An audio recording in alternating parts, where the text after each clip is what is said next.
ਜੀ ਫਤਿਹ। ਵਾਹਿਗੁਰੂ ਜੀ ਕਾ ਖਾਲਸਾ ਵਾਹਿਗੁਰੂ ਜੀ ਕੀ ਫਤਿਹ। ਇੱਕ ਓੰਕਾਰ ਸਤਨਾਮ ਕਰਤਾ ਪੁਰਖ ਨਿਰਭਉ ਨਿਰਵੈਰ ਅਕਾਲ ਮੂਰਤ ਅਜੂਨੀ ਸੈਭੰ ਗੁਰ ਪ੍ਰਸਾਦ। ਵਾਹਿਗੁਰੂ ਵਾਹਿਗੁਰੂ ਵਾਹਿਗੁਰੂ ਵਾਹਿਗੁਰੂ ਵਾਹਿਗੁਰੂ ਵਾਹਿਗੁਰੂ ਵਾਹਿਗੁਰੂ।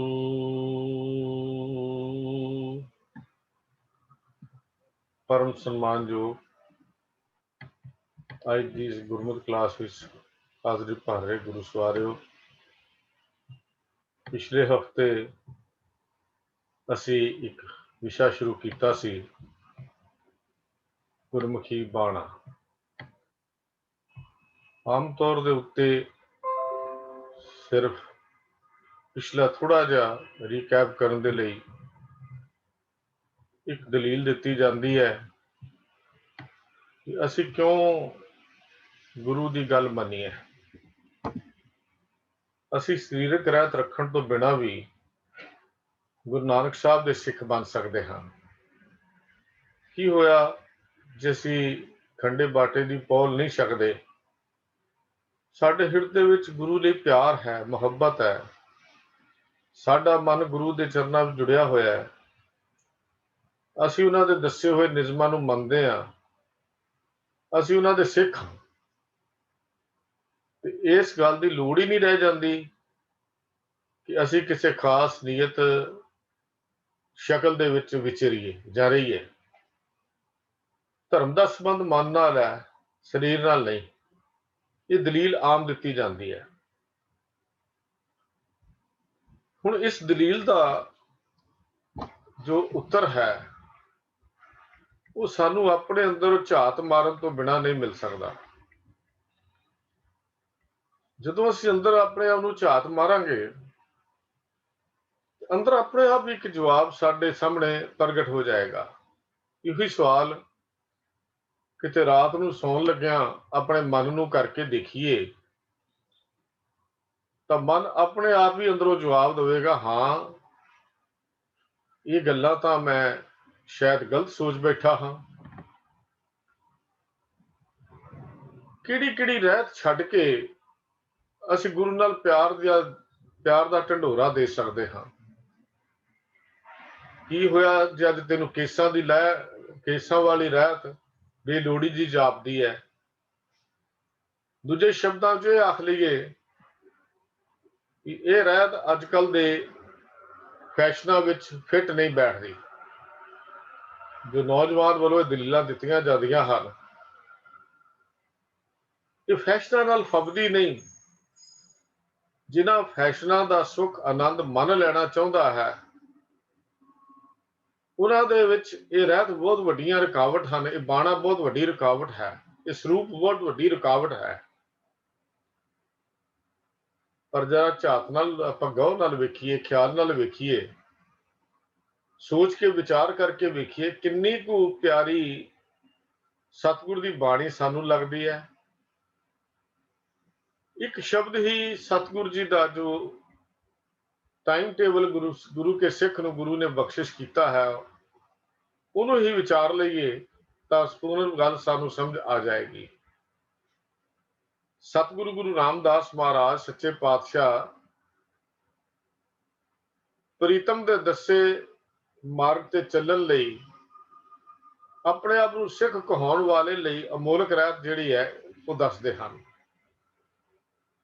ਗੁਰ ਸਤਿਗੁਰ ਕਾ ਜੋ ਸਿੱਖ ਅਖਾਏ, ਸੋ ਭਲਕੇ ਉਠ ਹਰ ਨਾਮ ਧਿਆਵੈ, उद्यम करे भलके प्रभाती, इशनान करे अमृतसर नावे। लंबा शब्द है, पिछली बारी आप थोड़ी जी विचार की कर चुके हैं, पर यदि एक एक पंक्ति ते अपने आप ਨੂੰ ਤੋਲ ਕੇ ਦੇਖੀਏ कि सचमुच ਅਸੀਂ गुरु के बचनों के पूरे उतरते हाँ, कि सचमुच ही गुरु की गल सानू समझ आ गई है। पर ख्याल करना,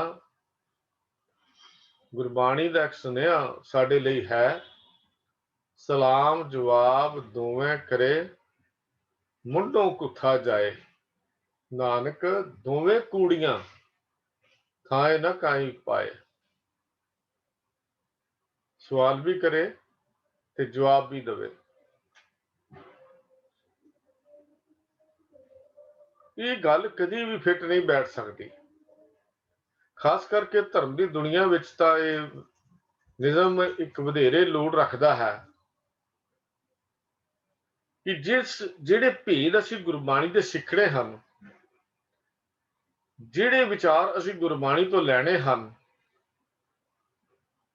ਉਹ ਭੋਲੇ ਪੰਛੀ, ਉਹ ਭੇਦ ਤੈਨੂੰ ਇਹਨਾਂ ਅੱਖਾਂ ਨਾਲ ਨਹੀਂ ਦਿਸਦੇ। ਖਿਆਲ ਰੱਖੀ, ਇਹਨਾਂ ਅੱਖਾਂ ਨਾਲ ਇਹ ਸੰਸਾਰ ਦੇਖਦਾ ਹੈ, ਇਹਨਾਂ ਅੱਖਾਂ ਨਾਲ ਉਹ ਨਿਰੰਕਾਰ ਦਾ ਮਾਰਗ ਨਹੀਂ ਦਿਸਦਾ। ਉਹਨਾਂ ਨਾਲ ਕਮਾਈ ਕਰਨੀ ਪੈਂਦੀ ਹੈ, ਉਹ ਦੇਖਣ ਲਈ ਮਿਹਨਤ ਕਰਨੀ ਪੈਂਦੀ ਹੈ। अंग्रेज कवि कि टैनिसन होया, ਉਹਨੇ बड़े खूबसूरत विचार दिते हैं। वो कहता है किसी गल संबंधी थोड़ी जी अशरदा सहजे सहजे सहजे सारी ही गल तो अशरदक बना देंदी है। किसी गल प्रति थोड़ी जी अशरदा हौली हौली सहजे सहजे पूरी गल तो ही अशरदक बना देंदी है। ये थोड़ा जिहा शक इवें है जिवें सारंगी विच थोड़ा जिहा चीर होवे, वो सहजे सहजे वधदा जांदा है ते आखिर वड्डा हो के वो सरंगी विचों निकलदी हुई मिठी आवाज नूं बेसुरा जिहा बुक्का ही बंद कर दिंदा है। बड़े कमाल दे बोल हन इस कवि दे, जो उन्होंने सानू एक जीवन का मार्ग भी दस्या है। ठीक इहो ਜਿਹੇ हालात ही अज साडे अंदर वरत रहे हैं। अज साडे अंदर अपनी विद्वता का एक तूफान जिहा आके खड़ा हो गया। उस विद्वता के हंकार में साडा मन डोलदा है, श्रद्धा वध रही है। जे इस शरीर रूपी बेड़ी दे तुर अंदर इस अशरदा भी सुते हुई आत्मा नूं जाग ना आई, तो हो सकता है ये बेड़ी विकारां दे समुंदर विच ही डुब जाए। आत्मा जागे किवें, ये गल गुरु पातशाह ने बाणी भी दसी है। साध संग मन सोवत जागे, तब प्रभ नानक मीठे लागे। ये मन सत्संगत विचों सिक्ख्या लैके सुता हुआ जाग पैंदा है। श्लोक 12 ते वधीक विच गुरु नानक पातशाह जी ने एक बड़ा सोहना खूबसूरत दृष्टांत दे के, उदाहरण दे के साडी इस हासोहीणी मौजूदा दशा का नक्शा खिंचा है। साहब कहते एक सरोवर है जिस विच कदे निर्मल जल सी। इस जल का सदका उस विच सोहने सोहने सोने रंग दे, सुनहरी रंग दे कोमल जे कमल दे फुल खिड़े हुए हैं। सरोवर दे मंदे भाग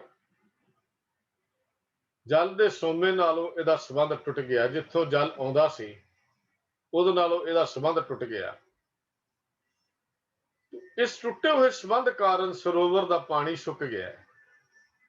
वो कौल फुल सड़ गए हैं। सरोवर का जुस्सा काला हो गया।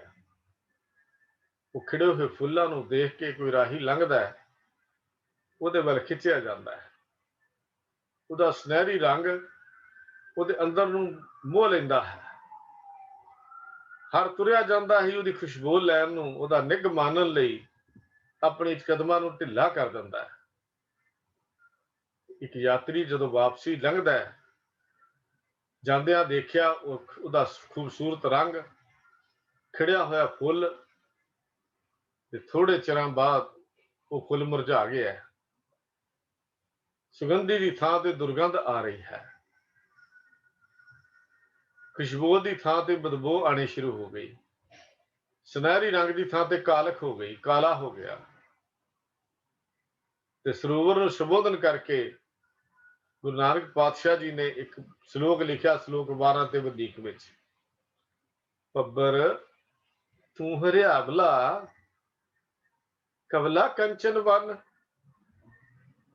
ਕੈ ਦੋਖੜੇ ਸੜਿਓਏ, ਕਾਲੀ ਹੋਈਆ ਦਿਹਰੀ, ਕਾਲੀ ਹੋਈ ਦਿਹਰੀ, ਨਾਨਕ ਮੈਂ ਤਨ ਭੰਗ। ਤੇ ਜਵਾਬ ਸੀ, ਜਾਣਾ ਪਾਣੀ ਨਾ ਲਹਾਂ, ਜੈ ਸੇਤੀ ਮੇਰਾ ਸੰਗ, ਜਿਤ ਡਿੱਠੇ ਤਨ ਪਰਫੜੇ, ਚੜੇ ਚਵਗਨ ਵਨ। ਜਵਾਬ ਵੀ ਨਾਲ ਦਿੱਤਾ। ਕਹਿਣ ਲੱਗੇ, ਪੱਬਰ ਤੂੰ ਹਰਿਆਵਲਾ ਸੈਂ, ਕਿਹੜਾ ਕਾਰਨ ਸੀ ਤੇਰਾ ਜੁੱਸਾ ਸੁਨਹਿਰੀ ਸੀ? ਕੀ ਦੁੱਖ ਲੱਗ ਗਿਆ? ਕਹਿ ਦੁੱਖੜੇ ਸੜੀ ਹੋਏ, ਕਾਲੀ ਹੋਈ ਆ ਦਿਹਰੀ, ਤੇਰਾ ਜੁੱਸਾ ਕਾਲਾ ਕਿਉਂ ਹੋ ਗਿਆ? ਤੇ ਕੋਈ ਜਵਾਬ ਸੀ, ਜਿਸ ਪਾਣੀ ਨਾਲ ਮੇਰਾ ਸੰਬੰਧ ਸੀ, ਉਹ ਪਾਣੀ ਨਾਲੋਂ ਮੇਰਾ ਵਿਛੋੜਾ ਹੋ ਗਿਆ। ਮੈਂ ਆਪਣੇ ਮੂਲ ਨਾਲੋਂ ਟੁੱਟ ਗਿਆ ਹਾਂ। ਜਿੱਥੋਂ ਮੈਨੂੰ ਪਾਣੀ ਆਉਂਦਾ ਸੀ, ਉਹ ਸੋਮੇ ਦਾ ਸੰਬੰਧ ਮੇਰੇ ਨਾਲ ਟੁੱਟ ਗਿਆ। ਔਰ ਜਿਸ ਨੂੰ ਉਸ ਪਾਣੀ ਦੇ ਆਸਰੇ ਤੇ ਮੇਰਾ ਰੰਗ ਸੁਨਹਿਰੀ ਤੇ ਖੂਬਸੂਰਤ ਸੀ, ਉਹ ਪਾਣੀ ਦੇ ਆਸਰੇ ਤੇ ਮੈਂ ਖੁਸ਼ਬੂ ਖਿਲਾਰਦਾ ਸਾਂ। ਅੱਜ ਮੇਰੀ ਹਾਲਤ ਇਹ ਹੋ ਗਈ ਹੈ। ਪਿਆਰਿਓ, ਉਹ ਜ਼ਿੰਦਗੀ ਦੇ ਸੋਮੇ ਸਿਰਜਣਹਾਰ ਨਾਲੋਂ ਵੀ ਤਾਂ ਸਾਡੇ ਦਿਲਾਂ ਦੀ ਤਾਰ ਟੁੱਟੀ ਹੋਈ ਹੈ। ਜਰਾ ਵਿਚਾਰ ਕਰਕੇ ਦੇਖੀਏ। ਇਹੀ ਕਾਰਨ ਹੈ ਸਾਡੇ ਅੰਦਰ ਅੱਜ ਜੀਵਨ ਨਹੀਂ, ਮੁਰਦੇ ਹਾਣੀ ਦੀ ਛਾਈ ਹੋਈ ਹੈ। ਨਿੱਕੀ ਨਿੱਕੀ ਗੱਲ ਦੀ ਚਿੰਤਾ, ਨਿੱਕੇ ਨਿੱਕੇ ਗੱਲ ਦਾ ਦੁੱਖ, ਨਿੱਕੀ ਨਿੱਕੀ ਗੱਲ ਦਾ ਡਿਪਰੈਸ਼ਨ ਅੱਜ ਸਾਡੀ ਜ਼ਿੰਦਗੀ ਨੂੰ ਸਵਾਹ ਵਰਗਾ ਕਾਲਾ ਕਰੀ ਜਾਂਦਾ ਹੈ। ਮੁੜ ਮੁੜ ਸਾਡਾ ਚਿੱਤ ਬਾਹਰ ਦੇ ਤਮਾਸ਼ਿਆਂ ਵੱਲ ਨੂੰ ਭੱਜਦਾ ਹੈ, ਬਾਹਰ ਦੇ ਰੰਗ ਮਾਨਣ ਨੂੰ ਦਿਸਦਾ ਹੈ, ਸੰਸਾਰ ਦੇ ਗੰਦੇ ਜਿਹੇ ਭੈੜੇ ਫੈਸ਼ਨਾਂ ਦਾ ਆਸ਼ਿਕ ਹੋ ਰਿਹਾ ਹੈ। ਉਸ ਵਿਦਵਤਾ ਦੇ ਆਸਰੇ ਦੇ ਉੱਤੇ ਫਿਰ ਸਿਆਣਾ ਬਣ ਕੇ ਕਹਿ ਰਿਹਾ, ਉਹ ਸੋਹਣੇ ਸਤਿਗੁਰ ਦੀ ਅਗਵਾਈ ਦੀ ਕੀ ਲੋੜ ਹੈ? ਉਹ ਸਰੂਪ ਰੱਖਣ ਦੀ ਕੀ ਲੋੜ ਹੈ? ਅਸੀਂ ਸਰੂਪ ਕਿਉਂ ਰੱਖੀਏ? ਉਹ ਭੋਲਿਆ, ਦੇਖ ਜਿਨ੍ਹਾਂ ਨੂੰ ਗੁਰੂ ਨੇ ਆਪਣੀ ਪਿਆਰ ਬਖਸ਼ਿਆ ਹੈ, ਆਪਣੇ ਚਰਨਾਂ ਦੀ ਸ਼ੋਭ ਬਖਸ਼ੀ ਹੈ, ਜਿਨ੍ਹਾਂ ਨੂੰ ਗੁਰੂ ਨੇ ਆਪਣੀ ਜ਼ਿੰਦਗੀ ਦਿੱਤੀ ਹੈ, ਜਿਨ੍ਹਾਂ ਨੇ ਗੁਰੂ ਨੇ ਆਪਣਾ ਸੰਗਤ ਦਿੱਤੀ ਹੈ, ਜਿਨ੍ਹਾਂ ਨੇ ਗੁਰੂ ਦਾ ਉਪਦੇਸ਼ ਹਿਰਦੇ ਵਿੱਚ ਵਸਾ ਲਿਆ ਹੈ, ਉਹਨਾਂ ਦੇ ਜੀਵਨ ਨੂੰ ਦੇਖ ਕਿਵੇਂ ਖੜਾਓ ਤੇ ਕਿਵੇਂ ਹੁਲਾਰਾ ਉਹਨਾਂ ਦੇ ਜੀਵਨ ਵਿੱਚ ਆਉਂਦਾ ਹੈ। ਉਹਨਾਂ ਨੂੰ ਤਾਂ ਪ੍ਰੀਤਮ ਦੀ ਹਰ ਚੀਜ਼ ਖੂਬਸੂਰਤ ਲੱਗਦੀ ਹੈ। ਉਹਨਾਂ ਨੇ ਪ੍ਰੀਤਮ ਵੱਲੋਂ ਬਖਸ਼ੀ ਹੋਈ ਇਸ ਸਰੀਰ ਦੇ ਹਰ ਚੀਜ਼ ਨੂੰ ਹੀ ਆਪਣੇ ਦਿਲ ਨਾਲ ਪਿਆਰ ਕੀਤਾ ਹੈ। ਗੁਰੂ ਰਾਮਦਾਸ ਮਹਾਰਾਜ ਸੱਚੇ ਪਾਤਸ਼ਾਹ ਜੀ ਨੇ ਤਲੰਗ ਰਾਗ ਵਿੱਚ ਕਿਆ ਕਮਾਲ ਦਾ ਬਚਨ ਲਿਖਿਆ ਹੈ। ਕਹਿੰਦੇ ਨੇ, ਸੋ ਧਨ ਗੁਰੂ ਸ਼ਾਬਾਸ਼ ਹੈ, ਹਰ ਦੇ ਸਨੇਹਾ, ਉਹ ਵੇਖ ਵੇਖ ਗੁਰੂ ਵਿਕਸਿਆ, ਗੁਰ ਸਤਿਗੁਰ ਦੇਹਾ, ਗੁਰ ਰਸਨਾ ਅੰਮ੍ਰਿਤ ਬੋਲਦੀ, ਹਰ ਨਾਮ ਸੁਹਾਵੀ, ਜਿਨ ਸੁਣ ਸਿੱਖਾਂ ਗੁਰ ਮੰਨਿਆ, ਤਿਨਾ ਭੁੱਖ ਸਭ ਜਾਵੇ। ਕਿਆ ਖੂਬਸੂਰਤ ਬੋਲ ਹਨ ਗੁਰੂ ਰਾਮਦਾਸ ਪਾਤਸ਼ਾਹ ਜੀ ਦੇ। ਸਾਡੇ ਦਿਲਾਂ ਦੀ ਤਾਰ ਅੱਜ ਪ੍ਰੀਤਮ ਨਾਲੋਂ, ਆਪਣੇ ਗੁਰੂ ਨਾਲੋਂ ਟੁੱਟ ਚੁੱਕੀ ਹੈ। ਮਾਫ ਕਰਨਾ, ਬਹੁ ਗਿਣਤੀ ਦਾ ਅੱਜ ਹਾਲ ਇਹੋ ਹੀ ਹੈ ਜੋ ਵਾਪਰ ਰਿਹਾ ਹੈ। ਇਸੇ ਕਰਕੇ ਗੁਰੂ ਨਾਲ ਸੰਬੰਧ ਰੱਖਣ ਵਾਲੀਆਂ ਚੀਜ਼ਾਂ ਵੀ ਸਾਨੂੰ ਪਿਆਰੀਆਂ ਨਹੀਂ ਲੱਗਦੀਆਂ। ਅਸੀਂ ਤਾਂ ਗੁਰੂ ਦੀ ਦੱਸੀ ਹੋਈ ਰਹਿਤ ਰੱਖਣ ਤੋਂ ਤਾਂ ਹੀ ਇਨਕਾਰੀ ਹੋ ਗਏ। ਇੱਕ ਬੜੀ ਖੂਬਸੂਰਤ ਜੀ ਗਾਥਾ ਮਜਨੂ ਦੀ ਕਹਾਣੀ ਵਿੱਚ ਆਉਂਦੀ ਹੈ। ਮਜਨੂ ਇੱਕ ਮਹੱਲੇ ਕੋਲੋਂ ਦੀ ਲੰਘਿਆ ਜਿੱਥੇ ਉਹਦੀ ਲੈਲਾ ਰਹਿੰਦੀ ਸੀ। ਇਹ ਕਿੱਸਾ ਹੈ, ਭਾਵੇਂ ਇਹ ਝੂਠੀ ਆਸ਼ਕੀ ਦਾ ਹੀ ਹੋਵੇ, ਪਰ ਉਹਦੇ ਵਿੱਚੋਂ ਕੁਝ ਜੋ ਮਿਲਦਾ ਉਹ ਜ਼ਰੂਰ ਦੇਖਣਾ ਚਾਹੀਦਾ ਹੈ। ਉਸ ਰਸਤੇ ਤੇ ਤੁਰਿਆ ਜਾ ਰਿਹਾ ਹੈ ਜਿੱਥੇ ਉਹਦੀ ਲੇਲਾ ਰਹਿੰਦੀ ਹੈ। ਅਚਾਨਕ ਲੇਲਾ ਦੇ ਘਰ ਵੱਲੋਂ ਇੱਕ ਕੁੱਤਾ ਆ ਗਿਆ। ਮਜਨੂ ਉਸ ਕੁੱਤੇ ਨੂੰ ਵੇਖ ਕੇ ਬਹਿਬਲ ਹੋ ਗਿਆ, ਤੜਫ ਪਿਆ, ਕੁੱਤੇ ਦੇ ਪੈਰੀਂ ਡਿੱਗ ਪਿਆ, ਕੁੱਤੇ ਨੂੰ ਚੁੱਕਿਆ, ਕੁੱਛੜ ਵਿੱਚ ਲਿਆ, ਉਹਨੂੰ ਪਿਆਰ ਕੀਤਾ। ਉਸ ਕੁੱਤੇ ਨੂੰ ਕਈ ਵਾਰੀ ਉਹਨੇ ਚੁੰਮਿਆ ਤੇ ਚੱਟਿਆ। ਲੋਕ ਹੱਸਦੇ ਹਨ ਉਹਦੀ ਇਸ ਮੂਰਖਤਾ ਨੂੰ ਦੇਖ ਕੇ। ਲੋਕ ਕੋਲ ਖੜੇ ਲੋਕ ਹੱਸ ਰਹੇ ਹਨ। ਇਸ ਕੁੱਤੇ ਪ੍ਰਤੀ ਇੰਨਾ ਪਿਆਰ, ਇਹ ਕਮਲਾ ਹੋ ਗਿਆ, ਇਹ ਕੋਈ ਸ਼ਦਾਈ ਹੋਏਗਾ। ਉਹਨੂੰ ਪੁੱਛਣ ਲੱਗੇ ਮਜਨੂ, ਇਸ ਕੁੱਤੇ ਦੀ ਪੈਰੀ ਕਿਉਂ ਪੈ ਰਿਹਾ ਹੈ?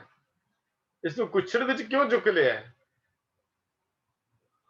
ਭਲਾ ਦੱਸੋ। ਲੋਕ ਵਿਚਾਰੇ ਉਸ ਮਜਨੂ ਨੂੰ ਸਿਰਫ ਇਹਨਾਂ ਅੱਖਾਂ ਨਾਲ ਵੇਖ ਰਹੇ ਹਨ ਜਿਨ੍ਹਾਂ ਨਾਲ ਮਜਨੂ ਵੇਖ ਰਿਹਾ ਸੀ। ਉਹ ਅੱਖਾਂ ਉਹਨਾਂ ਕੋਲ ਨਹੀਂ ਸਨ। ਮਜਨੂ ਦੀਆਂ ਅੱਖਾਂ ਵਿੱਚ ਉਹਦੀ ਲੈਲਾ ਵਸਦੀ ਸੀ। ਇਸ ਵਾਸਤੇ ਉਹਦੇ ਘਰ ਵਿੱਚੋਂ ਆਇਆ ਹੈ ਕੁੱਤਾ ਉਹਨੂੰ ਪਿਆਰਾ ਕਿਉਂ ਨਾ ਲੱਗਦਾ। ਭਾਈ ਗੁਰਦਾਸ ਜੀ ਨੇ ਆਪਣੀਆਂ ਵਾਰਾਂ ਵਿੱਚ ਇਹ ਦ੍ਰਿਸ਼ਟਾਂਤ ਕੁਝ ਇਸ ਤਰ੍ਹਾਂ ਦਾ ਦਿੱਤਾ ਹੈ। ਲੈਲਾ ਦੀ ਦਰਗਾਹ ਦਾ ਕੁੱਤਾ ਮਜਨੂ ਦੇਖ ਲੁਭਾਣਾ, ਕੁੱਤੇ ਦੇ ਪੈਰੀਂ ਪਵੇ ਹੜ ਹੜ ਹੱਸੇ ਲੋਕ ਬਿਡਾਣਾ। 31ਵੀਂ ਵਾਰ ਦੀ 37ਵੀਂ ਪੌੜੀ ਹੈ ਜਿੱਥੇ ਸਾਰਾ ਦ੍ਰਿਸ਼ਟਾਂਤ ਉਹਨਾਂ ਨੇ ਦੱਸਿਆ। ਉਹਨੇ ਦੱਸਿਆ ਜਿਵੇਂ ਮਜਨੂ ਦੀ ਕਹਾਣੀ ਹੈ, ਗੁਰੂ ਦਾ ਸਿੱਖ ਦੀ ਮੁਹੱਬਤ ਆਪਣੇ ਗੁਰੂ ਨਾਲ ਇਸ ਤਰ੍ਹਾਂ ਦੀ ਹੁੰਦੀ ਹੈ। ਉਹਨੂੰ ਆਪਣੇ ਗੁਰੂ ਦੀ ਹਰ ਚੀਜ਼ ਪਿਆਰੀ ਲੱਗਦੀ ਹੈ। ਇਹ ਤਾਂ ਝੂਠੇ ਆਸ਼ਕੀ ਦੀ ਕਹਾਣੀ ਨੂੰ ਦੇਖ ਕੇ ਅੱਜ ਲੋਕੀ ਪੜ੍ਹਦੇ ਤੇ ਸੁਣਦੇ ਹਨ। ਉਹ ਕਦੀ ਸੱਚੀ ਕਹਾਣੀ ਨੂੰ ਵੀ ਪੜ੍ਹ ਕੇ ਦੇਖ। ਆਪਣੇ ਗੁਰੂ ਦੇ ਪਿਆਰੇ ਦਿੱਤੇ ਹੋਏ ਕੇਸਾਂ ਬਦਲੇ ਆਪਣਾ ਖੋਪਰ ਲਵਾਉਣ ਵਾਲੇ ਉਸ ਭਾਈ ਤਾਰੂ ਸਿੰਘ ਦੀ ਕਹਾਣੀ ਤਾਂ ਪੜ੍ਹ ਕੇ ਦੇਖ, ਤੈਨੂੰ ਸਮਝ ਆ ਜਾਏਗੀ ਕੇਸਾਂ ਦੀ ਕਿੰਨੀ ਕੁ ਮਹਾਨਤਾ ਤੇਰੇ ਗੁਰੂ ਨੇ ਤੈਨੂੰ ਸਮਝਾਈ ਹੈ। ਉਹ ਆਪਣੇ ਗੁਰੂ ਦੇ ਸਾਹਮਣੇ ਸ਼ਹੀਦ ਹੋਣ ਵਾਲੇ ਭਾਈ ਮਤੀ ਦਾਸ ਦੀ ਕਹਾਣੀ ਤਾਂ ਪੜ੍ਹ ਕੇ ਦੇਖ। ਭਾਈ ਦਿਆਲਾ ਨੂੰ ਦੇਗ ਵਿੱਚ ਉਬਲਦੇ ਹੋਏ ਦੇਖ ਜਰਾ ਦਰਸ਼ਨ ਤਾਂ ਕਰ। ਉਹ ਭਾਈ ਸਤੀ ਦਾਸ ਨੂੰ ਰੂਹ ਵਿੱਚ ਲਪੇਟ ਕੇ ਜਿਉਂਦਾ ਸੜਦੇ ਹੋਏ ਨੂੰ ਤਾਂ ਵੇਖ। ਇਹੋ ਹੀ ਗੱਲ ਸੀ ਕਿ ਆਪਣੇ ਗੁਰੂ ਦਾ ਮੁਹੱਬਤ, ਗੁਰੂ ਦਾ ਪਿਆਰ ਨਹੀਂ ਛੱਡ ਸਕਦੇ, ਸਿੱਖੀ ਨਹੀਂ ਛੱਡ ਸਕਦੇ, ਸਿੱਖੀ ਸਰੂਪ ਨਹੀਂ ਛੱਡ ਸਕਦੇ। 25 ਸਾਲ ਦਾ ਭਾਈ ਤਾਰੂ ਸਿੰਘ ਖੋਪਰ ਲੁਹਾਰਿਆ ਹੈ ਲੇਕਿਨ ਆਪਣਾ ਸਰੂਪ ਛੱਡਣ ਨੂੰ ਤਿਆਰ ਨਹੀਂ ਹੋਇਆ, ਇਸ ਕਦਰ ਕਰਾਉਣ ਲਈ ਤਿਆਰ ਨਹੀਂ ਹੋਇਆ। ਭੋਲਿਆ, ਤੈਨੂੰ ਕਦੀ ਇਹ ਸਮਝ ਹੋਵੇ, ਤੈਨੂੰ ਇਹ ਕਿਤੇ ਪਤਾ ਹੋਵੇ ਕਿ ਗੁਰੂ ਦੇ ਇਹਨਾਂ ਨਿਸ਼ਾਨੀਆਂ ਵਿੱਚ ਕਿੰਨੀ ਮੁਹੱਬਤ ਹੈ, ਕਿੰਨਾ ਪਿਆਰ ਹੈ। ਕਦੀ ਵੀ ਤੂੰ ਇਹੋ ਜਿਹੀਆਂ ਗੱਲਾਂ ਨਾ ਕਰੇ, ਕਿਸੇ ਵੀ ਇਹੋ ਜਿਹੀਆਂ ਗੱਲਾਂ ਨਾ ਕਰੇ। ਕਦੀ ਇਹੋ ਜਿਹੇ ਤੇਰੇ ਵਿਚਾਰ ਤੇਰੇ ਅੰਦਰ ਪੈਦਾ ਨਾ ਹੋਣ। ਇੱਕ ਮੁਸਾਫਰ ਸੜਕ ਤੇ ਤੁਰਿਆ ਜਾ ਰਿਹਾ ਹੈ ਤੇ ਸੜਕ ਤੇ ਤੁਰਦੇ ਜਾ ਰਹੇ ਨੂੰ ਦੂਰੋਂ ਇੱਕ ਮੀਲ ਦੀ ਵਿੱਥ ਤੇ ਉਹਨੂੰ ਇਉਂ ਜਾਪਦਾ ਹੈ ਜਿਵੇਂ ਕੋਈ ਪੁਰਾਣੀਆਂ ਇੱਟਾਂ ਦਾ ਕੋਈ ਖੰਡਰ ਜਾਂ ਢੇਰ ਜਿਹਾ ਉੱਥੇ ਪਿਆ ਹੋਵੇ। ਪਰ ਕਦਮ ਅੱਗੇ ਵੱਲ ਨੂੰ ਵਧੇ, ਥੋੜਾ ਜਿਹਾ ਹੋਰ ਅਗਾਂਹ ਨੂੰ ਚੱਲਿਆ, ਕਹਿਣ ਲੱਗਾ ਮੈਂ ਤਾਂ ਐਵੇਂ ਇਹਨੂੰ ਇੱਟਾਂ ਦਾ ਢੇਰ ਸਮਝ ਰਿਹਾ ਸਾਂ, ਇਹ ਤਾਂ ਕੋਈ ਪੁਰਾਣੀ ਜਿਹੀ ਇਮਾਰਤ ਜਾਪਦੀ ਹੈ। ਇਹ ਇੱਟਾਂ ਦਾ ਢੇਰ ਨਹੀਂ, ਇਹ ਤਾਂ ਕੋਈ ਪੁਰਾਣੀ ਜਿਹੀ ਬਿਲਡਿੰਗ, ਪੁਰਾਣੀ ਜਿਹੀ ਇਮਾਰਤ ਜਿਹੀ ਜਾਪਦੀ ਹੈ। ਉਹਦਾ ਖਿਆਲ ਬਦਲਦਾ ਹੈ। ਮੁਸਾਫਰ ਥੋੜਾ ਜਿਹਾ ਹੋਰ ਅਗਾਂਹ ਨੂੰ ਵੱਧਦਾ ਹੈ, ਪਹਿਲੇ ਖਿਆਲ ਤੋਂ ਫਿਰ ਉਹਦੀ ਬਦਲੀ ਹੋ ਜਾਂਦੀ ਹੈ। ਇਹ ਖੰਡਰ ਨਹੀਂ, ਇਹ ਇਮਾਰਤ ਹੈ। और इमारत भी बड़ी पुरानी है, लगता जिवें बड़ी जर्जरी ते बड़ी कमजोर हो चुकी है। पर ਜਦੋਂ ਉਹ ਹੋਰ ਨੇੜੇ ਹੋ ਕੇ ਦੇਖਦਾ ਹੈ, ਉਹਦੇ ਖਿਆਲ ਵਿੱਚ ਫਿਰ ਤਬਦੀਲੀ ਆਉਂਦੀ ਹੈ। ਓਏ, ਇੱਟਾਂ ਦਾ ਢੇਰ ਨਾ, ਪੁਰਾਣੀ ਇਮਾਰਤ ਨਹੀਂ, ਕਮਜ਼ੋਰ ਇਮਾਰਤ ਨਹੀਂ। ਨੇੜੇ ਹੋ ਕੇ ਜਦ ਦੇਖਦਾ ਹੈ ਤਾਂ ਕੋਈ ਖੂਬਸੂਰਤ ਘਰ ਬਣਿਆ ਹੋਇਆ ਹੈ, ਪੱਕੀ ਹੈ, ਸਾਦੀ ਹੈ, ਪਰ ਖੂਬਸੂਰਤ ਹੈ। ਉਸ ਚਲਦੇ ਹੋਏ ਮੁਸਾਫਿਰ ਦੇ ਮਨ ਵਿੱਚ ਇੱਕ ਅਜੀਬ ਜਿਹੀ ਖਿੱਚ ਪੈਦਾ ਹੁੰਦੀ ਹੈ। ਕਹਿੰਦਾ ਮਕਾਨ ਨੂੰ ਦੇਖ ਤਾਂ ਲਵਾਂ। ਮਕਾਨ ਨੂੰ ਚੰਗੀ ਤਰ੍ਹਾਂ ਵੇਖਣ ਲਈ ਦਰਵਾਜ਼ੇ ਥਾਣੀ ਅੰਦਰ ਨੂੰ ਲੰਘਦਾ ਹੈ। ਅੰਦਰ ਤਾਂ ਕਮਾਲ ਦੇ ਸੋਹਣੇ ਸੋਹਣੇ ਕਮਰੇ ਬਣੇ ਹੋਏ ਹਨ, ਕਈ ਤਰੀਕਿਆਂ ਦੇ ਨਾਲ ਸਜਾਏ ਹੋਏ ਹਨ। ਦੂਰੋਂ ਥੱਕ ਕੇ ਆਏ ਹੋਏ ਯਾਤਰੀ ਦੇ ਮਨ ਵਿੱਚ ਇੱਕ ਆਪਣੇ ਆਪ ਉਮੰਗ ਜੀ ਉੱਠਦੀ ਹੈ, ਹਾਏ ਇੱਥੇ ਬੈਠ ਕੇ ਕੁਝ ਸੁੱਖ ਕਿਉਂ ਨਾ ਮਾਣ ਲਵਾਂ, ਇੱਥੇ ਬੈਠ ਕੇ ਕੋਈ ਆਨੰਦ ਕਿਉਂ ਨਾ ਲੈ ਲਵਾਂ। ਇੰਨੇ ਸੋਹਣਾ, ਇੰਨੀ ਸੋਹਣੀ ਇਮਾਰਤ। ਓਏ, ਵੈਸਟਰਨ ਕਲਚਰ ਦੇ ਪਿੱਛੇ ਲੱਗ ਕੇ ਭੋਲਿਆ, ਆਪਣੇ ਆਪ ਨੂੰ ਚਲਾਕ ਸਮਝਣ ਵਾਲਿਆ, ਮੈਨੂੰ ਤੇ ਇਹੋ ਹੀ ਜਾਪਦਾ ਤੂੰ ਸਿੱਖੀ ਦੇ ਮਹੱਲ ਨੂੰ ਵੀ ਦੂਰੋਂ ਹੀ ਵੇਖਿਆ ਹੈ। ਉਹ ਇਸੇ ਕਰਕੇ ਤੈਨੂੰ ਕੋਈ ਖੰਡਰ ਜਿਹਾ ਜਾਪਦਾ ਹੈ, ਪੁਰਾਣੇ ਵਿਚਾਰਾਂ ਦੀ ਗੱਲ ਜਾਪਦੀ ਹੈ। ਸਿੱਖੀ ਦੇ ਸਮੈਲ ਨੂੰ ਤੂੰ ਪੁਰਾਣਾ ਸਮਝੀ ਬੈਠਾ ਹੈ। ਇਹੋ ਜਿਹੀ ਕਹਾਣੀ ਮੈਨੂੰ ਅੱਜ ਤੇਰੇ ਅੰਦਰ ਵੀ ਜਾਪਦੀ ਹੈ, ਤਾਂ ਹੀ ਸਿੱਖੀ ਦੇ ਸਿਧਾਂਤਾਂ ਤੋਂ ਬਾਗੀ ਹੋ ਗਿਆ। ਇਹੋ ਹੀ ਕਾਰਨ ਹੈ ਤੈਨੂੰ ਇਹ ਕਮਜ਼ੋਰ ਤੇ ਜ਼ਰੂਰੀ ਜੀ ਜਾਪਦੀ ਹੈ। ਤਾਂ ਹੀ ਉਹ ਤੇਰਾ ਚਿੱਤ ਕਰਦਾ ਹੈ ਇਹ ਪੁਰਾਣਾ ਹੋਇਆ ਹੈ ਹਿੱਸਾ ਇੱਕ ਨਵੇਂ ਫੈਸ਼ਨ ਦੀ ਇਮਾਰਤ ਵਿੱਚ ਬਣ ਕੇ ਖੜਾ ਹੋ ਜਾਏ, ਤਾਂ ਹੀ ਉਹ ਤੇਰਾ ਲੱਗਦਾ ਹੈ। ਪਰ ਸੱਜਣੋ ਪਿਆਰਿਓ, ਦੂਰੋਂ ਤਾਂ ਨਜ਼ਰ ਧੋਖਾ ਖਾ ਜਾਂਦੀ ਹੈ, ਦੂਰੋਂ ਤਾਂ ਨਜ਼ਰਾਂ ਹਮੇਸ਼ਾ ਧੋਖਾ ਖਾ ਜਾਂਦੀਆਂ ਨੇ। ਆਓ ਥੋੜਾ ਜਿਹਾ ਅੰਦਰ ਲੰਘ ਕੇ ਤਾਂ ਵੇਖੀਏ, ਅੰਦਰ ਵੜ ਕੇ ਤਾਂ ਵੇਖੀਏ ਇਸ ਇਮਾਰਤ ਵਿੱਚ ਕੀ ਕੀ ਹੈ। ਇਸ ਇਮਾਰਤ ਦੀ ਜੜ੍ਹਾਂ ਵਿੱਚ ਵੀ ਮੇਰੇ ਪਿਆਰਿਆਂ ਦੇ ਉਹਨਾਂ ਸੂਰਬੀਰਾਂ ਦਾ ਖੂਨ ਹੈ। ਇਸ ਇਮਾਰਤ ਦੀ ਹਰ ਇੱਟ ਵਿੱਚ ਵੀ ਉਹਨਾਂ ਸੂਰਬੀਰਾਂ ਦਾ ਖੂਨ ਲੱਗਾ ਹੋਇਆ ਹੈ। ਕਦੀ ਵੇਖਿਆ ਸਿੱਖੀ ਦੇ ਮਹੱਲ ਨੂੰ? 24 ਘੰਟਿਆਂ ਵਿੱਚ ਕਿੰਨੀ ਕੁ ਵਾਰੀ ਅਸੀਂ ਗੁਰੂ ਨਾਨਕ ਪਾਤਸ਼ਾਹ ਜਾਂ ਕਲਗੀਆਂ ਵਾਲੇ ਪਾਤਸ਼ਾਹ ਦੇ ਨੇੜੇ ਹੋ ਕੇ ਕਦੀ ਸਿੱਖੀ ਦੇ ਇਸ ਮਹੱਲ ਨੂੰ ਬਾਰੇ ਸੋਚਦੇ ਹਾਂ? ਕਿੰਨੀ ਕੁ ਵਾਰੀ ਅਸੀਂ ਗੁਰੂ ਗ੍ਰੰਥ ਸਾਹਿਬ ਦੇ ਸ਼ਬਦ ਵਿੱਚੋਂ ਜੀਵਨ ਨੂੰ ਘੜਨ ਦੀ ਗੱਲ ਕਰਦੇ ਹਾਂ? ਕਈ ਕਈ ਦਿਨ ਤਾਂ ਛੱਡੋ, ਕਈ ਕਈ ਮਹੀਨੇ ਔਰ ਕਈ ਕਈ ਸਾਲ ਬੀਤ ਜਾਂਦੇ ਨੇ, ਅਸੀਂ ਗੁਰੂ ਗ੍ਰੰਥ ਸਾਹਿਬ ਦੇ ਦੀਦਾਰ ਕਰਨ ਤੋਂ ਹੀ ਬਾਗੀ ਹੋਏ ਫਿਰਦੇ ਹਾਂ। ਗੁਰੂ ਗ੍ਰੰਥ ਸਾਹਿਬ ਨੂੰ ਵੀ ਛੱਡ ਦਈਏ, ਸਾਰੀ ਜ਼ਿੰਦਗੀ ਵਿੱਚ ਕਈ ਐਸੇ ਮਿਲ ਜਾਣਗੇ ਜਿਨ੍ਹਾਂ ਨੇ ਜਪਜੀ ਦਾ ਪਾਠ ਵੀ ਨਹੀਂ ਕੀਤਾ ਹੁੰਦਾ, ਔਰ ਕੁਝ ਐਸੇ ਵੀ ਮਿਲ ਜਾਣਗੇ ਜਿਨ੍ਹਾਂ ਨੂੰ ਅਜੇ ਮੂਲ ਮੰਤਰ ਦਾ ਵੀ ਪਤਾ ਨਹੀਂ ਕਿ ਸਿੱਖੀ ਦਾ ਮੂਲ ਮੰਤਰ ਕਿਹੜਾ ਹੈ। ਕਿਉਂ? ਕਿਉਂਕਿ ਸਿੱਖੀ ਦੇ ਮਹੱਲ ਨੂੰ ਦੂਰੋਂ ਦੇਖਿਆ ਹੈ। ਦੂਰੋਂ ਸਾਨੂੰ ਕਮਜ਼ੋਰ ਤੇ ਪੁਰਾਣਾ ਜਿਹਾ ਲੱਗਦਾ ਹੈ। ਉਸ ਸਮੇਂ ਦੀ ਗੱਲ ਹੈ, ਕਿਰਪਾਨ ਉਸ ਸਮੇਂ ਦਾ ਹਥਿਆਰ ਹੈ, ਕੇਸ ਰੱਖਣੇ ਗੁਰੂ ਨੇ ਉਦੋਂ ਜ਼ਰੂਰੀ ਦੱਸੇ ਸਨ। ਅੱਜ ਕੱਲ ਦੇ ਸੰਸਾਰ ਵਿੱਚ ਇਹਦੀ ਲੋੜ ਕੀ ਹੈ? ਭੁੱਲਿਆ, ਇਹ ਤਾਂ ਉਹੀ ਹੋ ਗਿਆ, ਇਮਾਰਤ ਨੂੰ ਦੂਰੋਂ ਦੇਖਣ ਵਾਲਾ ਹਰ ਰਾਹੀ ਉਸਨੂੰ ਜ਼ਰਜ਼ਰੀ ਤੇ ਕਮਜ਼ੋਰ ਜਿਹੀ ਸਮਝੀ ਜਾਂਦਾ ਹੈ। ਪਰ ਦੇਖ ਤਾਂ ਸਹੀ, ਪ੍ਰੀਤਮ ਦੇ ਦੇਸ਼ ਵਿੱਚ ਜਾ ਕੇ ਵੜ ਕੇ ਤਾਂ ਦੇਖ, ਪ੍ਰੀਤਮ ਦੇ ਘਰ ਵਿੱਚ ਕਦੀ ਸ਼ਾਮਲ ਹੋ ਕੇ ਤਾਂ ਦੇਖ, ਕਦੀ ਇਸ ਗੁਰਬਾਣੀ ਦੇ ਸਰੋਵਰ ਵਿੱਚ ਚੁੱਭੀ ਮਾਰ ਕੇ ਤਾਂ ਦੇਖ, ਕਦੀ ਗੁਰੂ ਗ੍ਰੰਥ ਸਾਹਿਬ ਜੀ ਦੀ ਵਿਚਾਰਧਾਰਾ ਨੂੰ ਸਮਝ ਕੇ ਤਾਂ ਦੇਖ। ਦੇਖ ਤੈਨੂੰ ਜੀਵਨ ਦਾ ਹਰ ਪਹਿਲੂ ਕਿਵੇਂ ਟੁੰਬਦਾ ਹੈ, ਤੇਰੇ ਜੀਵਨ ਦੀ ਹਰ ਪਹਿਲੂ ਦੀ ਘਾਟ ਕਿਵੇਂ ਘੜੀ ਜਾਂਦੀ ਹੈ। ਮੇਰਾ ਖਿਆਲ ਕਰਕੇ ਤਾਂ ਵੇਖ। ਚਲਾਕ ਸਿਆਣੇ ਬਣੇ ਹੋਏ ਹੋ ਮੇਰੇ ਮਨ, ਉਹ ਮੇਰੇ ਅੰਦਰਲੇ ਮਨ, ਖਿਆਲ ਕਰ, ਤੇਰੇ ਵਾਂਗੂ ਦੂਰੋਂ ਦੂਰੋਂ ਸੁਣਨ ਤੇ ਦੁਖਣ ਵਾਲੇ ਇੱਕ ਹੋਰ ਵੀ ਸੀ। ਕਲਗੀਆਂ ਵਾਲੇ ਦੇ ਉਸ ਮਹਾਰਾਜ ਸੱਚੇ ਪਾਤਸ਼ਾਹ ਦੇ ਜੀਵਨ ਦੀ ਇੱਕ ਗਾਥਾ ਬੜੀ ਪਿਆਰੀ ਆਉਂਦੀ ਹੈ।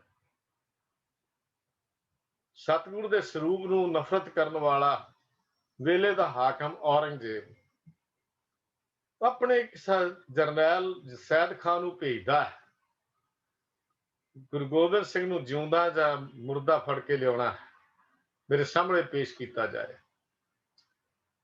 ਸੈਦ ਖਾਨ ਪੀਰ ਬੁੱਧੂ ਸ਼ਾਹ ਜੀ ਜੋ ਸੋਹਣੇ ਆਪਣੇ ਪ੍ਰੀਤਮ ਦੇ ਦਰ ਤੋਂ ਵਿਕੇ ਹੋਏ ਹਨ, ਪ੍ਰੀਤਮ ਤੋਂ ਕੁਰਬਾਨ ਜਾਂਦੇ ਹਨ, ਉਹਨਾਂ ਦੇ ਕੋਲ ਜਾ ਕੇ ਇਹ ਆਪਣੇ ਦਿਲ ਦੀ ਕਹਾਣੀ ਨੂੰ ਸਾਂਝਾ ਕਰਦਾ ਹੈ। ਤੇ ਅੱਗੋਂ ਪੀਰ ਬੁੱਧੂ ਜਾ ਕਹਿੰਦੇ ਨੇ, ਉਹ ਭੋਲਿਆ, ਗੁਰੂ ਗੋਬਿੰਦ ਸਿੰਘ ਬਹੁਤ ਉੱਚੀ ਅਵਸਥਾ ਦਾ ਮਾਲਕ ਹੈ, ਕਿਤੇ ਸਮਝ ਵਿੱਚ ਭੁਲੇਖਾ ਨਾ ਖਾ ਜਾਈਂ, ਐਵੇਂ ਤੈਨੂੰ ਭੁਲੇਖਾ ਹੈ, ਤੇਰੀ ਸਮਝ ਛੋਟੀ ਹੈ, ਐਵੇਂ ਭੁਲੇਖੇ ਵਿੱਚ ਆ ਕੇ ਗੁਰੂ ਗੋਬਿੰਦ ਸਿੰਘ ਨੂੰ ਫੜਨ ਦਾ ਯਤਨ ਨਾ ਕਰ।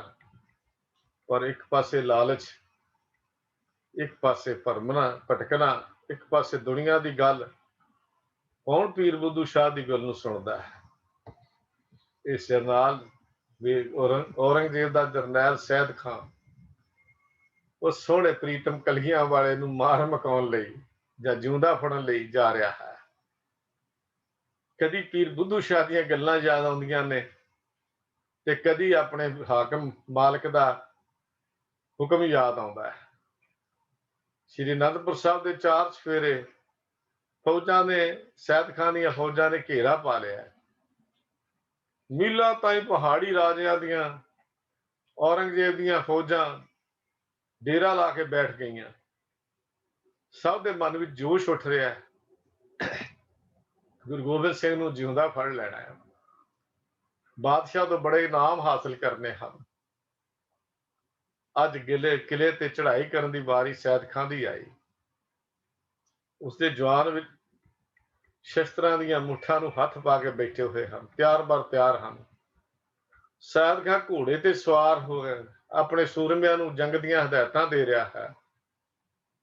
ਪਰ ਕਦੀ ਆਪਣੇ ਜੀਜੇ ਪੀਰ ਬੁੱਧੂ ਸ਼ਾਹ ਦੇ ਬਚਨ ਯਾਦ ਆ ਰਹੇ ਹਨ।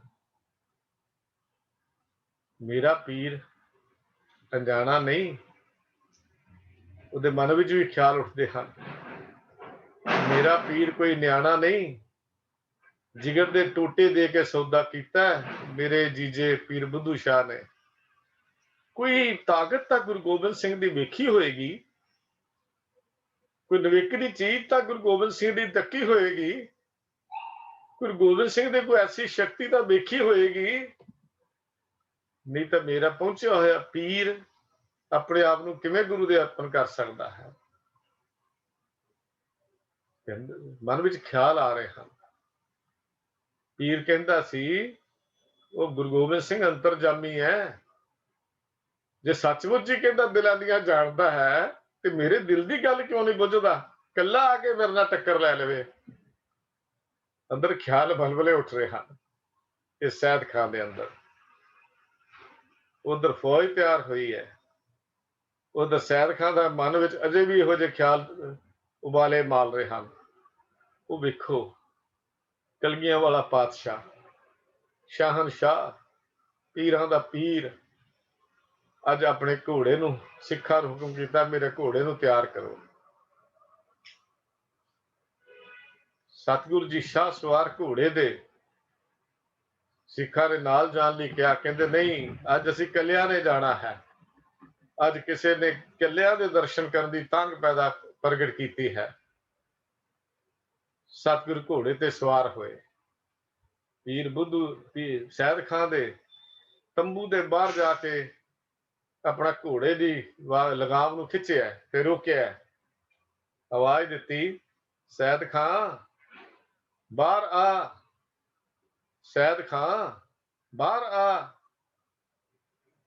ਸੈਦ ਖਾਨ ਨੂੰ ਸਮਝ ਆਈ ਕਿ ਇਹ ਗੁਰੂ ਗੋਬਿੰਦ ਸਿੰਘ ਆਇਆ ਹੋਵੇਗਾ। ਸੈਦ ਖਾਨ ਨੇ ਹੱਥ ਵਿੱਚ ਮੁੱਠੀ, ਆਪਣੇ ਹੱਥ ਦੀ ਮੁੱਠੀ ਤਲਵਾਰ ਘੁੱਟ ਕੇ ਫੜ ਲਈ ਔਰ ਇਹ ਵਿਚਾਰ ਕਿ ਜਾਂਦਿਆਂ ਸਾਰ ਗੁਰੂ ਗੋਬਿੰਦ ਸਿੰਘ ਦਾ ਸੀਸ ਅਲੱਗ ਕਰ ਦੇਣਾ ਹੈ, ਜਾਂਦਿਆਂ ਗੁਰੂ ਗੋਬਿੰਦ ਸਿੰਘ ਜੀ ਨੂੰ ਖਤਮ ਕਰ ਦੇਣਾ ਹੈ। ਸੈਦ ਖਾਨ ਜਦੋਂ ਜਾ ਕੇ ਗੁਰੂ ਗੋਬਿੰਦ ਸਿੰਘ ਮਹਾਰਾਜ ਦੇ ਦਰਸ਼ਨ ਕਰਨ ਲੱਗਾ। ਉਹਨੂੰ ਇਹ ਨਹੀਂ ਪਤਾ ਵੀ ਮੇਰੇ ਭਾਗ ਜਾਗਣ ਲੱਗੇ ਹਨ, ਮੇਰੀ ਕਿਸਮਤ ਖੁੱਲਣ ਲੱਗੀ ਹੈ। ਤੇ ਜਾ ਕੇ ਦੀਦਾਰ ਕਰਨ ਲੱਗਾ। ਜਦੋਂ ਹੀ ਤੰਬੂ ਦਾ ਪਰਦੇ ਨੂੰ ਚੁੱਕਿਆ ਤੇ ਚੁੱਕ ਕੇ ਕਲਗੀਆਂ ਵਾਲੇ ਨੂੰ ਸਾਖਸ਼ਾਤ ਸਾਹਮਣੇ ਦੇਖਿਆ ਤੇ ਹੱਥ ਚੋਂ ਕਿਰਪਾਨ ਜਿਹੜੀ ਸੀ ਥੱਲੇ ਨੂੰ ਡਿੱਗ ਪਈ ਤੇ ਮੂੰਹ ਚੋਂ ਨਿਕਲਿਆ ਕਿ ਖੁਦਾ ਆਇਦ, ਖੁਦਾ ਆਇਦ, ਕਿ ਮੈਂ ਖੁਦਾ ਆਇਦ, ਖੁਦਾ ਬੰਦਾ, ਹਕੀਕਤ ਦਰ ਮਜ਼ਾਜ ਆਇਦ ਕਿ ਮੁਰਦੇ ਰਾ ਕੁਨੰਦ ਜਿੰਦਾ। ਕਿਆ ਕਮਾਲ ਦੇ ਬੋਲ ਸਨ। ਰੱਬ ਆਇਆ ਹੈ, ਉਹ ਲੋਕੋ ਰੱਬ ਆਇਆ ਹੈ, ਰੱਬ ਆਇਆ ਹੈ, ਰੱਬ ਦਾ ਬੰਦਾ ਆਇਆ ਹੈ। ਉਹ ਸੱਚ ਤਾਂ ਇਹ ਹੈ ਕਿ ਉਹ ਮੁਰਦਿਆਂ ਨੂੰ ਜਿਉਂਦਾ ਕਰਨ ਆਇਆ ਹੈ। ਉਹ ਤਾਂ ਮੁਰਦਿਆਂ ਨੂੰ ਜ਼ਿੰਦਗੀ ਦੇਣ ਵਾਲਾ ਹੈ। ਉਹ ਪੱਛਮੀ ਸਭਤਾ ਦੇ ਪ੍ਰਭਾਵ ਥੱਲੇ ਆਏ ਹੋਏ ਮੇਰੇ ਨੌਜਵਾਨ ਵੀਰ, ਕਦੀ ਖਿਆਲ ਕਰ, ਇਹੋ ਹੀ ਸਰੂਪ ਸੀ ਕਲਗੀਆਂ ਵਾਲੇ ਦਾ ਸਾਬਤ ਸੂਰਤ, ਜਿਹਨੂੰ ਦੇਖ ਕੇ ਇੱਕ ਮੁਗਲਾਂ ਦਾ ਜਰਨੈਲ ਵੀ ਹਥਿਆਰ ਸੁੱਟਣ ਤੇ ਮਜਬੂਰ ਹੋ ਗਿਆ ਸੀ। ਇਹੋ ਹੀ ਸਰੂਪ ਸੀ ਜਿਹਨੂੰ ਦੇਖ ਕੇ ਖੁਦਾ ਆਇਦ ਕਹਿਣ ਤੇ ਮਜਬੂਰ ਹੋ ਗਿਆ ਸੀ। ਜਿਹੜਾ ਸਰੂਪ ਅੱਜ ਤੈਨੂੰ ਚੰਗਾ ਨਹੀਂ ਲੱਗਦਾ, ਜਿਹੜਾ ਸਰੂਪ ਤੈਨੂੰ ਵਾਧੂ ਨਜ਼ਰ ਆਉਂਦਾ ਹੈ, ਜਿਸ ਸਰੂਪ ਨੂੰ ਤੂੰ ਰੱਖਣਾ ਪਸੰਦ ਨਹੀਂ ਕਰਦਾ, ਕਦੀ ਖਿਆਲ ਕਰ, ਇਹੋ ਹੀ ਸਰੂਪ ਹੈ।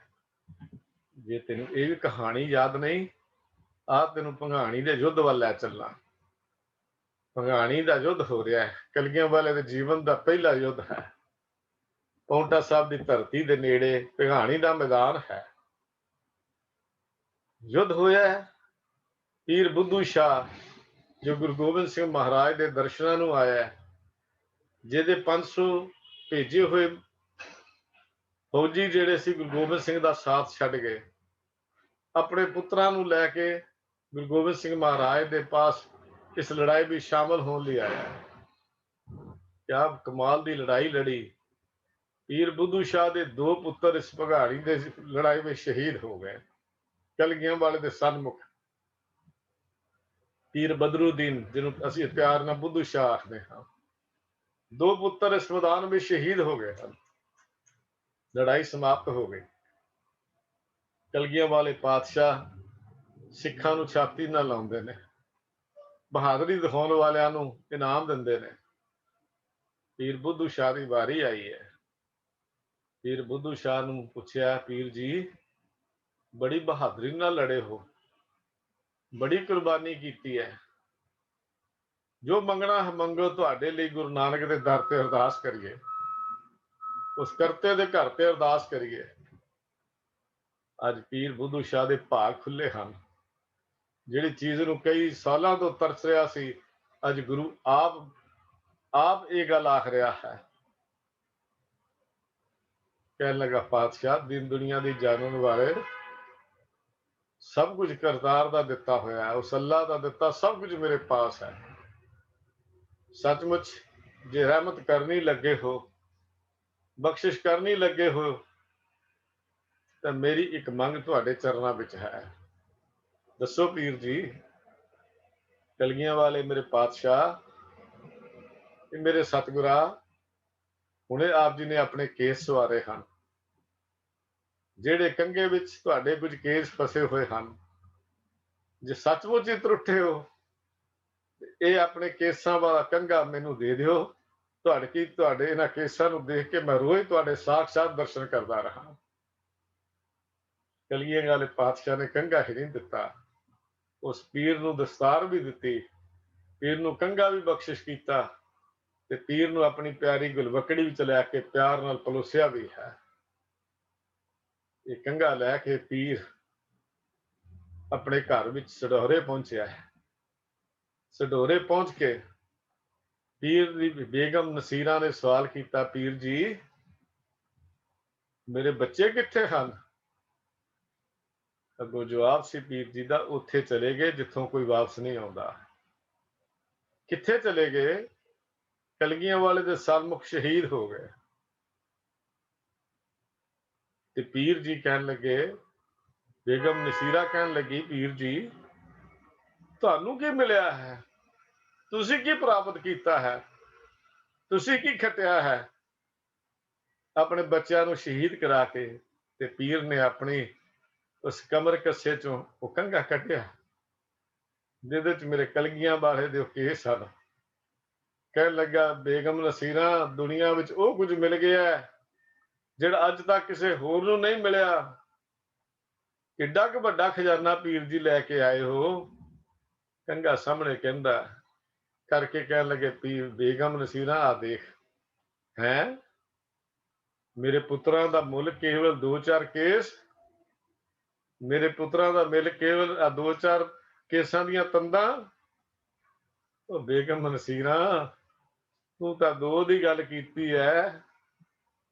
ਇਹ ਸੌਦਾ ਮੈਨੂੰ ਸਸਤਾ ਮਿਲ ਗਿਆ।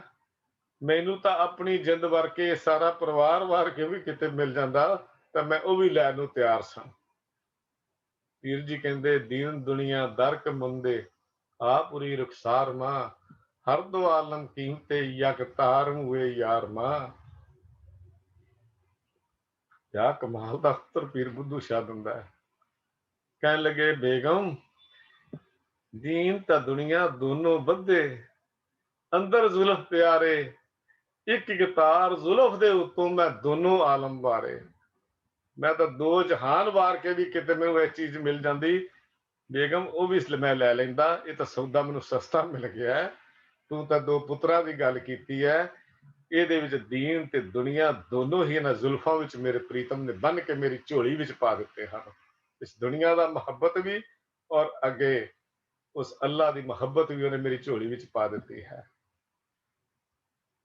ਬੋਲਿਓ, ਕਿ ਤੁਹਾਨੂੰ ਕਲਗੀਧਰ ਦੇ ਕੇਸ ਸੱਚ ਮਾੜੇ ਲੱਗਦੇ ਹਨ? ਇੱਕ ਤਾਂ ਗੈਰ ਸਿੱਖ ਜਿਹੜਾ ਕਿਸੇ ਹੋਰ ਧਰਮ ਵਿੱਚ ਪੈਦਾ ਹੋਇਆ ਹੋਵੇ, ਕਿਸੇ ਹੋਰ ਧਰਮ ਨੂੰ ਮੰਨਣ ਵਾਲਾ ਹੋਵੇ, ਉਹ ਵੀ ਕਲਗੀਧਰ ਦਾ ਸਿੱਖ ਬਣ ਜਾਂਦਾ ਹੈ ਔਰ ਇਹਨਾਂ ਕੇਸਾਂ ਦੀ ਮਹਾਨਤਾ ਲਈ ਆਪਣੇ ਬੱਚਿਆਂ ਨੂੰ ਮਰਵਾ ਦਿੰਦਾ ਹੈ ਕਿ ਅੱਜ ਤਾਂ ਅਸੀਂ ਉਹਨਾਂ ਨਾਲ ਵੀ ਸਿਆਣੇ ਹੋ ਗਏ। ਅੱਜ ਤਾਂ ਤੇਰਾ ਹਾਲ ਇਹ ਹੋ ਗਿਆ।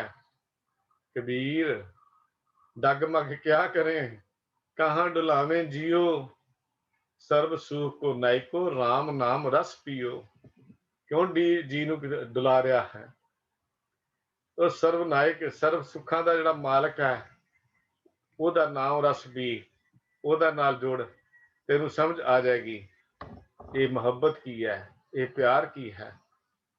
ਜਿਨ੍ਹਾਂ ਤੂੰ ਅੱਜ ਫਾਲਤੂ ਚੀਜ਼ਾਂ ਆਖਦਾ ਹੈ, ਜਿਨ੍ਹਾਂ ਨੂੰ ਤੂੰ ਪੁਰਾਣੇ ਸਮੇਂ ਦੀਆਂ ਗੱਲਾਂ ਕਰਕੇ ਸਮਝ ਬੈਠਾ ਹੈ, ਇਹ ਗੁਰੂ ਦੀ ਚੀਜ਼ ਬਹੁਤ ਬੇਸ਼ੁਮਾਰ ਕੀਮਤੀ ਹੈ। ਇਹ ਬਾਣਾ ਤੈਨੂੰ ਗੁਰੂ ਨਾਲ ਜੋੜਦਾ ਹੈ। ਯਾਦ ਰੱਖੀ, ਇਹ ਤੇਰੀ ਤਨ ਦੀ ਰਹਿਤ, ਤੇਰੇ ਮਨ ਦੀ ਰਹਿਤ ਨੂੰ ਮਜ਼ਬੂਤ ਕਰਨ ਵਿੱਚ ਸਹਾਈ ਹੁੰਦੀ ਹੈ। ਉਹ ਬੋਲ ਯਾਦ ਰੱਖ, ਇਹ ਕਕਾਰ, ਇਹ ਬਾਣਾ ਗੁਰੂ ਤੇ ਸਿੱਖ ਦੀ ਪਿਆਰ ਦੀ ਨਿਸ਼ਾਨੀ ਹੈ। ਇਹਨਾਂ ਕੇਸਾਂ ਨੂੰ, ਇਹਨਾਂ ਕਕਾਰਾਂ ਨੂੰ ਦੇਖ ਕੇ ਮੈਨੂੰ ਆਪਣਾ ਗੁਰੂ ਹੀ ਯਾਦ ਆ ਜਾਂਦਾ ਹੈ। ਜਦੋਂ ਮੈਂ ਇਹਦੇ ਦਰਸ਼ਨ ਕਰਦਾ, ਇਉਂ ਸਮਝ ਇਹ ਮੈਨੂੰ ਆਪਣੇ ਕਲਗੀਆਂ ਵਾਲੇ ਦੇ ਦਰਸ਼ਨ ਹੋ ਰਹੇ ਹਨ। ਇਹਨਾਂ ਕਕਾਰਾਂ ਵਿੱਚ, ਇਸ ਬਾਣੇ ਵਿੱਚ, ਇਸ ਰਹਿਤ ਵਿੱਚ ਮੇਰਾ ਕਲਗੀਆਂ ਵਾਲਾ ਮੇਰੇ ਸਾਹਮਣੇ ਖੜਾ ਹੈ। ਉਹ ਯਾਦ ਰੱਖ, ਬਿਰਹੋਂ ਨੂੰ ਸਮਝ, ਵਿਛੋੜੇ ਨੂੰ ਸਮਝ। ਕਿਸੇ ਦਾ ਇਸ਼ਕ ਉਦੋਂ ਹੀ ਨਿਭਦਾ ਹੈ ਜਦੋਂ ਅੰਦਰ ਸਿਦਕ ਹੋਵੇ, ਅੰਦਰ ਭਰੋਸਾ ਹੋਵੇ, ਸ਼ਰਧਾ ਤੇ ਯਕੀਨ ਨਾਲ ਹੀ, ਗੁਰੂ ਚਰਨਾਂ ਵਿੱਚ ਲੱਗਣ ਨਾਲ ਹੀ ਇਹਨਾਂ ਵਿਚਾਰਾਂ ਤੋਂ, ਇਹਨਾਂ ਵਿਸ਼ੇ ਵਿਕਾਰਾਂ ਦੇ ਆਏ ਹੋਏ ਹੜ ਤੋਂ ਤੇਰੀ ਖਲਾਸੀ ਹੋ ਸਕਦੀ ਹੈ। ਜੇ ਸੱਚਮੁੱਚ ਤੈਨੂੰ ਉਸ ਪਿਆਰੇ ਦੀ ਲੋੜ ਹੈ ਤਾਂ ਬਿਰਹੋਂ ਨੂੰ ਸਮਝ, ਉਸ ਵਿਛੋੜੇ ਨੂੰ ਸਮਝ। ਇਹ ਬਿਰਹੋ ਹੀ, ਇਹ ਵਿਛੋੜਾ ਹੀ ਗੁਰੂ ਮਿਲਾਪ ਲਈ ਤੇਰੇ ਲਈ ਰਹਿਬਰ ਹੈ। ਇਸ ਤੋਂ ਬਿਨਾਂ ਮੰਜ਼ਿਲ ਤੇ ਨਹੀਂ ਅੱਪੜ ਸਕੇਗਾ। ਤੇਰਾ ਸਮਝ ਅੰਦਰ ਤੜਫ ਪੈਦਾ ਕਰ, ਉਸ ਵਿਛੋੜੇ ਦਾ ਅਹਿਸਾਸ ਕਰ ਕਿ ਮੈਂ ਗੁਰੂ ਤੋਂ ਦੂਰ ਜਾ ਚੁੱਕਾ ਹਾਂ, ਮੈਂ ਗੁਰੂ ਤੋਂ ਬਹੁਤ ਦੂਰ ਚਲਾ ਗਿਆ ਹਾਂ, ਮੈਂ ਗੁਰੂ ਨੂੰ ਮਿਲਣਾ ਚਾਹੁੰਦਾ ਹਾਂ। ਤੇ ਅੰਦਰ ਤੜਪ ਪੈਦਾ ਕਰ। ਜਦ ਤੱਕ ਅੰਦਰ ਇਹ ਤੜਪ ਪੈਦਾ ਨਹੀਂ ਹੁੰਦੀ, ਉਦੋਂ ਤੱਕ ਤੇਰਾ ਗੁਰੂ ਨਾਲ ਮਿਲਾਪ ਵੀ ਨਹੀਂ ਹੋ ਸਕਦਾ। ਉਹ ਬੋਲਿਆ, ਕਦੀ ਅੱਖਾਂ ਤੇ ਪਲਕਾਂ ਦਾ ਸੰਬੰਧ ਟੁੱਟਦਾ? ਅੱਖਾਂ ਤੇ ਪਲਕਾਂ ਦਾ ਸੰਬੰਧ ਟੁੱਟਦਾ ਹੈ। ਉਹ ਪਲਕਾਂ ਵਾਂਗ ਆਪਣੇ ਹੱਥ ਤੋਂ ਇਹਨਾਂ ਅੱਖਾਂ ਦਾ ਪੱਲਾ ਨਾ ਛੱਡ। ਉਸ ਪਲਕਾਂ ਵਾਂਗ ਆਪਣੇ ਮਨ ਵਿੱਚੋਂ ਗੁਰੂ ਦੀ ਮੁਹੱਬਤ ਨਾ ਛੱਡ। ਇਹਨਾਂ ਪਲਕਾਂ ਤੇ ਅੱਖਾਂ ਦਾ ਸੰਬੰਧ ਵਾਂਗੂ ਗੁਰੂ ਨਾਲ ਇੰਨਾ ਸੰਬੰਧ ਪੱਕਾ ਕਰ ਦੇ, ਜਿੰਨਾ ਚਿਰ ਤੇਰੇ ਅੰਦਰ ਤਾਂਘ ਹੈ। ਖਿਆਲ ਰੱਖੀ, ਜੇ ਇਹ ਤਾਂਘ ਨਹੀਂ ਤੇ ਤੇਰੀ ਝੋਲੀ ਕਦੀ ਵੀ ਮੋਤੀਆਂ ਨਾਲ ਨਹੀਂ ਭਰ ਸਕਦੀ। ਤਾਂਘ ਹੈ ਤਾਂ ਮੋਤੀਆਂ ਨਾਲ ਝੋਲੀ ਭਰੇਗੀ। ਉਹ ਮੋਤੀ ਗੁਰੂ ਦੇ ਉਪਦੇਸ਼ ਹਨ, ਉਹ ਮੋਤੀ ਗੁਰੂ ਦੀ ਸਿੱਖਿਆ ਹੈ। ਉਹ ਗੁਰੂ ਦੀ ਸਿੱਖਿਆ ਰੂਪੀ ਮੋਤੀਆਂ ਨਾਲ ਝੋਲੀ ਉਦੋਂ ਭਰਦੀ ਹੈ ਜਦੋਂ ਕੁਝ ਲੈਣ ਦੀ ਤਾਂਘ ਤੇਰੇ ਅੰਦਰ ਹੋਵੇਗੀ। ਐਵੇਂ ਗੁਰੂ ਤੋਂ ਬੇਮੁਖ ਹੋ ਕੇ, ਗੁਰੂ ਤੋਂ ਸੰਬੰਧ ਤੋੜ ਕੇ ਆਪਣੇ ਆਪ ਨੂੰ ਵੱਡਾ ਨਾ ਸਮਝ। ਆਸ਼ਿਕ ਦੀ ਆਸ ਦੀ ਟਾਹਣੀ ਨੂੰ ਉਦੋਂ ਤੱਕ ਫਲ ਨਹੀਂ ਲੱਗਦਾ ਜਦ ਤੱਕ ਅੱਖਾਂ ਦੇ ਵਿਰਾਗ ਦੇ ਪਾਣੀ ਨਾਲ ਇਹ ਟਾਹਣੀ ਕਿਤੇ ਹਰੀ ਭਰੀ ਨਹੀਂ ਹੋ ਜਾਂਦੀ। ਖਿਆਲ ਕਰੀ, ਐਸੇ ਆਸ਼ਿਕ ਬਣ। ਅੱਖਾਂ ਦੇ ਡਿੱਗੇ ਹੋਏ ਜਲ ਨਾਲ ਕਦੀ ਅੰਦਰ ਵਿਚਾਰ ਆਇਆ, ਕਦੀ ਵਿਰਾਗ ਪੈਦਾ ਹੋਇਆ, ਕਦੀ ਪਤੀ ਵਰਤਾ ਇਸਤਰੀ ਵਾਂਗੂ ਤੜਫ ਕੇ ਗੱਲ ਕਹੀ ਹੈ, ਉੱਠੀ ਝਾਲੂ ਕੰਤੜੇ ਉਹ ਪੱਸੀ ਤੋਂ ਦੀਦਾਰ, ਕਦੀ ਗੱਲ ਕਹੀ ਹੈ? ਕਦੀ ਵੀ ਨਹੀਂ। ਪੰਥ ਨਿਹਾਰੇ ਕਾਮਣੀ ਲੋਚਨ ਭਰੀ ਲੈ ਉਸਾਸਾ, ਔਰ ਨਾ ਭੀੜ ਗਏ ਤਗ ਨਾ ਖੀਸੇ ਹਰ ਦਰਸ਼ਨ ਕੀ ਆਸਾ, ਉਦੋਂ ਨਾ ਕਾਗਾਂ ਕਾਰੇ ਬੇਗ ਮਿਲੀ ਜੇ ਆਪਣੇ ਰਾਮ ਪਿਆਰੇ। ਉਸ ਰਾਮ ਪਿਆਰੇ ਦੇ, ਉਸ ਪ੍ਰੀਤਮ ਦੇ ਦੇਸ਼ ਨੂੰ ਜਾਣ ਦਾ ਰਸਤਾ ਲੱਭ। ਉਸ ਪ੍ਰੀਤਮ ਦੇ ਦੇਸ਼ ਦੇ ਵਿੱਚ ਜਾਣ ਦੀਆਂ ਗੱਲਾਂ ਕਰ। ਐਵੇਂ ਬੇਮੁਖ ਹੋ ਕੇ ਗੁਰੂ ਤੋਂ ਦੂਰ ਜਾ ਕੇ ਆਪਣਾ ਜੀਵਨ ਦਾ ਸਮਾਂ ਬਰਬਾਦ ਨਾ ਕਰ। ਭੋਲਿਆ, ਜਿਸ ਬਾਣੇ ਨੂੰ ਤੂੰ ਅੱਜ ਪੁਰਾਣੀਆਂ ਗੱਲਾਂ ਦੱਸ ਰਿਹਾ ਹੈ, ਇਹ ਬਾਣਾ ਹੀ ਤਾਂ ਹੈ ਜਦੋਂ ਬਾਬਾ ਮਾਧੋ ਦਾਸ ਬੈਰਾਗੀ ਨੇ ਪਾਲਿਆ ਸੀ ਤੇ ਕਲਗੀਆਂ ਵਾਲੇ ਦੇ ਸਾਹਮਣੇ ਜਾ ਕੇ ਖੜਾ ਹੋ ਕੇ ਗੱਲ ਕਹੀ ਸੀ। ਪਾਤਸ਼ਾਹ ਸਵਾਲ ਕੀਤਾ ਸੀ ਮਾਧੋ ਦਾਸ ਨੂੰ ਪਾਤਸ਼ਾਹ ਜੀ ਨੇ, ਤੂੰ ਕੌਣ ਹੈ? ਮੈਂ ਤੁਹਾਡਾ ਬੰਦਾ ਹਾਂ। ਤੇ ਉਹ ਕਹਿਣ ਲੱਗੇ, ਪਾਤਸ਼ਾਹ ਸੱਚਮੁੱਚ ਜੇ ਬੰਦਾ ਹੀ ਹੈ, ਕੰਮ ਬੰਦਿਆਂ ਵਾਲੇ ਕਰ। ਤੇ ਉਸ ਬੰਦਿਆਂ ਵਾਲੇ ਕੰਮ ਕਲਗੀਧਰ ਪਾਤਸ਼ਾਹ ਦੇ ਚਰਨਾਂ ਤੇ ਡੇਕ ਕੇ ਉਹਨੇ ਕਰਨ ਦੀ ਅੱਜ ਸਹੁੰ ਖਾ ਲਈ।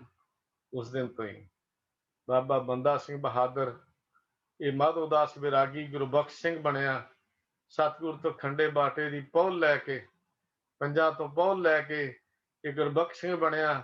ਤੇ ਬੰਦਾ ਸਿੰਘ ਬਹਾਦਰ ਨੂੰ ਹੁਣ ਕਲਗੀਆਂ ਵਾਲੇ ਪਾਤਸ਼ਾਹ ਨੇ ਉਹ ਗੁਰੂ ਅਰਜਨ ਦੇਵ ਮਹਾਰਾਜ ਦੇ ਤੱਤੀ ਤਵੀ ਤੇ ਬੈਠਣ ਦੀ ਉਹ ਦਾਸਤਾਨ ਸੁਣਾਈ ਹੈ। ਬੰਦਾ ਸਿੰਘ ਬਹਾਦਰ ਨੂੰ ਗੁਰੂ ਪਾਤਸ਼ਾਹ ਨੇ ਦਿੱਲੀ ਦੇ ਚਾਂਦਨੀ ਚੌਂਕ ਵਿੱਚ ਗੁਰੂ ਤੇਗ ਬਹਾਦਰ ਸਾਹਿਬ ਦਾ ਲੱਥਦਾ ਹੋਇਆ ਸੀਸ ਦਿਖਾਇਆ ਹੈ। ਬੰਦਾ ਸਿੰਘ ਬਹਾਦਰ ਨੂੰ ਮਤੀ ਦਾਸ ਦੁਫਾੜ ਹੁੰਦਾ ਦੱਸਿਆ।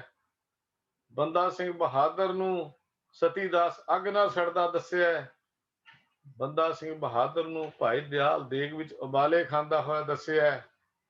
ਬੰਦਾ ਸਿੰਘ ਬਹਾਦਰ ਨੂੰ ਚਮਕੌਰ ਦੀਆਂ ਉਹ ਕੰਧਾਂ ਦਿਖਾਈਆਂ, ਚਮਕੌਰ ਦੀ ਉਹ ਗੜੀ ਦਿਖਾਈ ਜਿੱਥੇ ਸਾਹਿਬਜ਼ਾਦਾ ਅਜੀਤ ਸਿੰਘ, ਸਾਹਿਬਜ਼ਾਦਾ ਜੁਝਾਰ ਸਿੰਘ ਦੁਸ਼ਮਣਾਂ ਨਾਲ ਜੂਝਦੇ ਹੋਏ ਸ਼ਹੀਦ ਹੁੰਦੇ ਦੱਸੇ। ਬੰਦਾ ਸਿੰਘ ਬਹਾਦਰ ਨੂੰ ਸਰਹੱਦ ਦੀਆਂ ਉਹ ਖੂਨੀ ਕੰਧਾਂ ਦਿਖਾ ਦਿੱਤੀਆਂ ਜਿਹਦੇ ਵਿੱਚ ਛੋਟੇ ਬਾਲਾਂ ਨੂੰ ਚਿਣ ਕੇ ਸ਼ਹੀਦ ਕੀਤਾ ਸੀ।